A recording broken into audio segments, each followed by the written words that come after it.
Ladies and gentlemen, good morning. Welcome to Gashi's Command TV. Since Gachagua left the country to USA for 2 months, there has been no abductions. Nobody has been abducted. The Subarus have not been seen kidnapping innocent Kenyans. The country has been calm. The opposition has been active, but not as active like when Gachagua has been in the country. But the government has been chasing the shadow of Gachagua even when he is not in the country.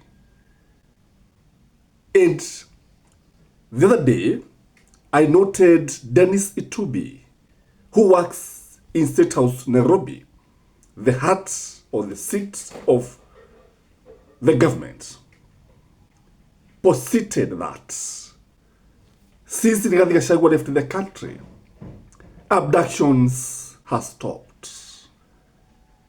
Ladies and gentlemen, why do you think the government halted the abductions? Why do you think the government stopped the abductions? Because hardly a day would pass without a case of somebody being abducted. So hardly a day would pass without seeing Subarus chasing innocent Kenyans from their houses, on shopping centers, inside matatos.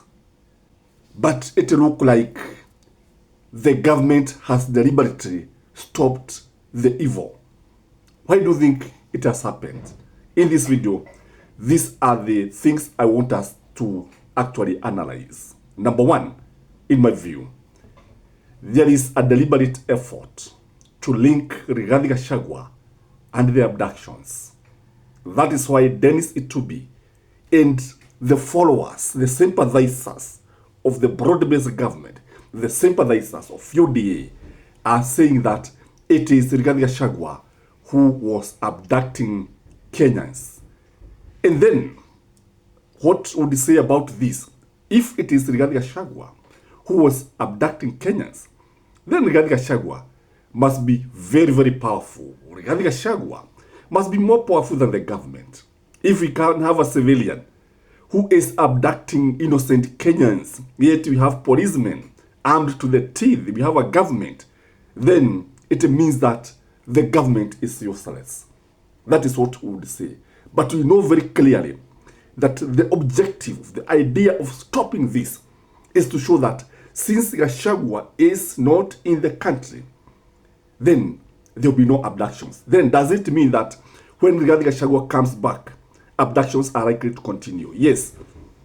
Most likely, you'll see pockets of abductions here and there. Just to try and link Gachagua, now that he has come back, abductions has continued or have resurfaced.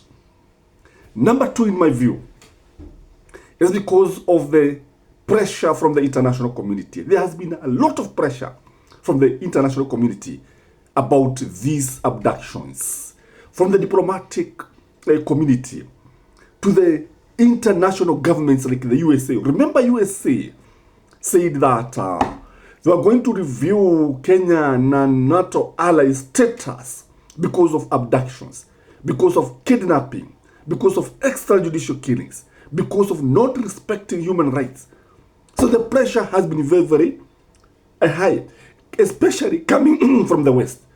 And when the government is cornered, when the government is cornered by the international community, then you understand why they have to scale down these abductions. And remember, because Gachagua is in USA and he's exposing the government badly, he's telling, even yesterday, I saw Gachagua exposing the government and telling the world that William Samuel Ruto need to explain to Kenyans why people have to be kidnapped, why people have to be tortured, why people have to disappear, why extrajudicial killing has been taking place in his government.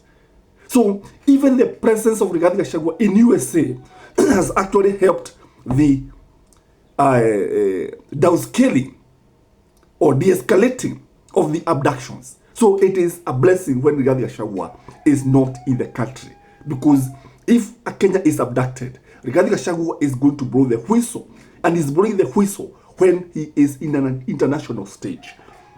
So the international community is playing a very big role.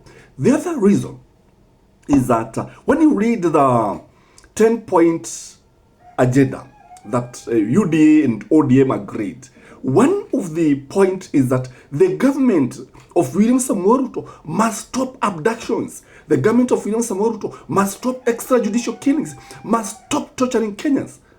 And therefore, you remember, one of the reasons why Edwin Sifuna want to leave the government, and one of the reasons why he actually resigned and was told by Raila Amolo Odinga, he was convinced, man here, Akina Kajwang, they told Edwin Sifuna, man here, don't go, please don't go, it is not yet time, we can see it is not working. And because of these threats, that ODM was likely to crumble, because if they had agreed and the government was continuing with the abductions and was shaming Raila Amolo Odinga and his troop, then you agree with me that the government had to stop these abductions for the broad-based government to continue. Otherwise, we can say in a nutshell, najua, in every crowd there is a silver lining. In this broad-based government, the fact that there are people who are talking about it, the fact that even UDA, there are some people who are talking about it, both in UDA and ODM, it means that the government has to be a bit careful. Because if ODM is in the government, then most likely Kenyans would start even blaming ODM, and it is this reason that ODM was crumbling. It is this reason that a number of ODM readers were saying that the marriage between UDA and ODM must be actually brought to a halt. The marriage must end if they have to continue with the abductions. Then, there has been a lot of public pressure about abductions. Anytime a Kenyan was abducted, the social media is on fire. Social media erupt. Anytime a Kenyan is abducted, it is actually something that is escalated by everybody. No sooner than a Kenyan is abducted, then Kenyans start talking and sharing photos of the abductions.